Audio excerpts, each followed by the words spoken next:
मेरा आग्रह है कि सीआरपीसी के तहत हम लोग काम करें।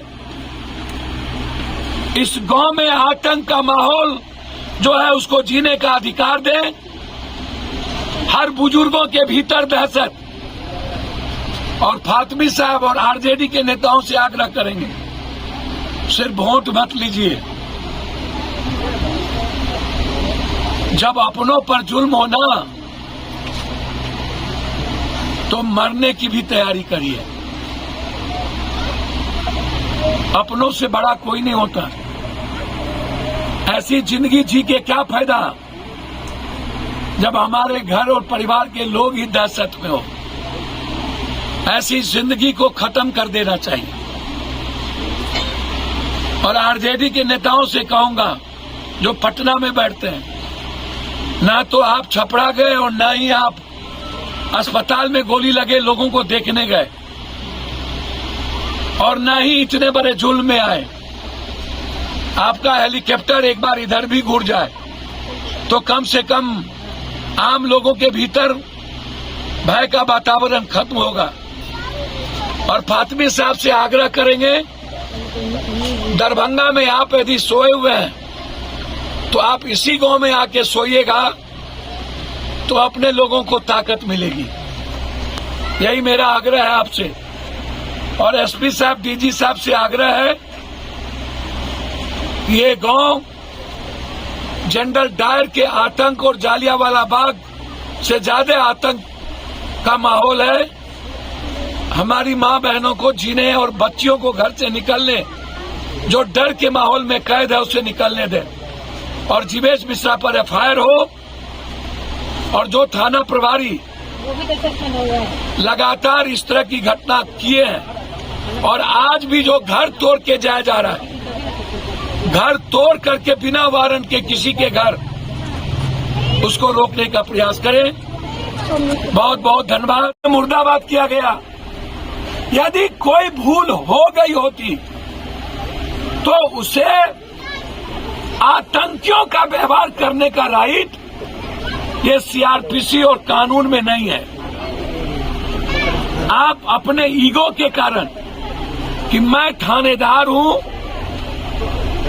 मैं पुलिस हूं, मेरी वर्दी ही ताकत है, आपने जनता की भावनाओं को नहीं समझा और आप जुल्म कर दिए। जुल्म की सीमा पार कर दी आपने। इतना बड़ा जुल्म ये सही नहीं है।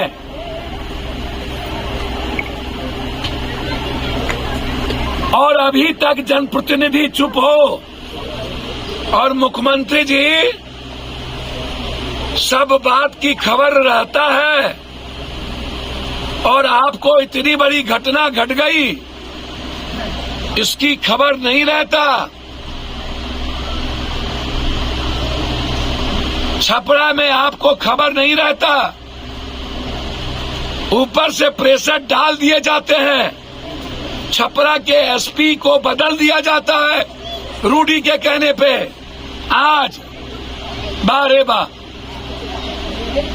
जबरदस्ती आप एसपी से करवाना चाहते हैं। चलिए, मेरा मानना है, मैं चाहता हूं 24 आदमी पर आपने केस किया होगा, धारा 253 या 153 या और भी काम काज में दखल देने का चुनावी प्रक्रिया। आप वारंट ले आइए, वारंट सर्व करा दीजिए। जिन लोगों का आप वारंट लाएंगे वो अपना बेल करा ले, या जिनका नेम्ड एफआईआर है वो अपना बेल करा लेंगे, या नहीं तो आप कानूनी प्रक्रिया के तहत आप कोर्ट जाइए, कोर्ट से आप कुर्की जब्ती लीजिए। हम एंट्री सेफ्टी बेल करेंगे या तो सरेंडर करेंगे। या कौन सा कानून है रात के 12 बजे मेरी मां और मेरी बेटियों पर जुल्म करने का? और यही जुल्म पप्पू यादव को यहां लेके आ गया। ये डर नहीं चलेगा, ये आतंक नहीं चलेगा जीवेद जी।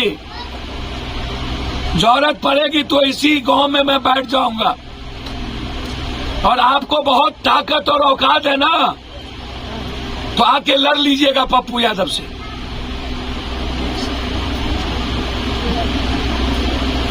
दुनिया में हमको भगवान उगवान का भी डर नहीं होता, इसीलिए याद रखिएगा आप, इस तरह का जुल्म बंद करवाइए। और मैं एसपी साहब, डीआईजी साहब से आग्रह करूंगा हाथ जोड़कर, आईजी साहब से, आप तो सबके हैं, डीएसपी साहब आप तो सबके हैं, आप तो न्याय कर दीजिए, आप तो कानूनी प्रक्रिया में आइए। सारे बच्चे डरे हुए हैं, कोई स्कूल नहीं जाता, घर से बेटियां नहीं निकलती, इतना बड़ा डर क्या मन पर बीतेगा उस बच्ची को? यही है लोकतंत्र। क्या इन लोगों को जीने का राइट नहीं है?